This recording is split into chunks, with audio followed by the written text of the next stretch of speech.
সংগঠিত দর্শনকারীদের উপযুক্ত শাস্তি দিতেই হবে। অবিলম্বে কুমারঘাটের সংগঠিত দর্শনকারী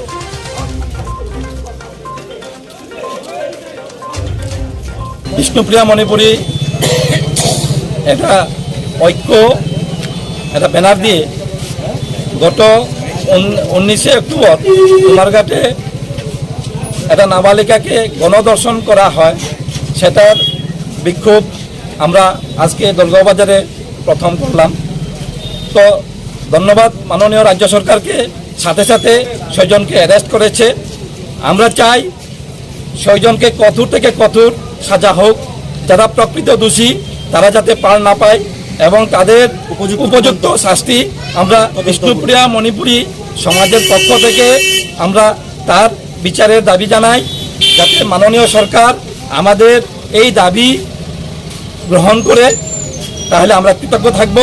আমরা সরকারের প্রতি সহানুভূতি সহমর্মিতা দেখাইয়া আজকে আমরা একটা ছোট্ট আকারে বিক্ষোভ মিছিল দলগাঁও বাজারে বিষ্ণুপ্রিয়া মণিপুরী জাতিগোষ্ঠীর বিভিন্ন জায়গার মানুষ একত্রিত হয়ে আমরা বিক্ষোভ মিছিলটা সংগঠিত করলাম। আগামী দিনে আমাদের যদি দাবি না মানা হয় তাহলে আমরা বৃহৎ থেকে বৃহত্তর আকারে আমাদের এই আন্দোলন সারা ত্রিপুরা রাজ্য, কেন আমরা ত্রিপুরা রাজ্য ছেড়ে আমরা বাহিরে অর্থাৎ ভারতের মধ্যে বিভিন্ন জায়গায় আমরা সরিয়ে দেব।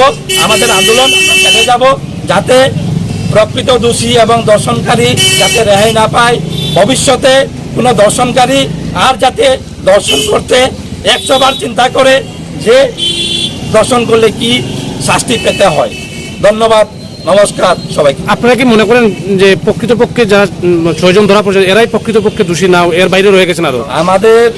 আমাদের দাবি থাকবে প্রকৃত দোষী বাইর করার জন্য, এটা পুলিশ বাইর করবে।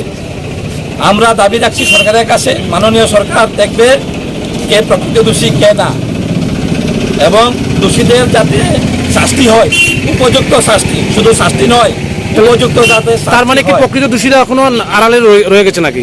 ওইটা তো আমরা জানি না, আমরা তো ইনসিডেন্টে যাইনি, আমরা আমরা কিরকম জানবো?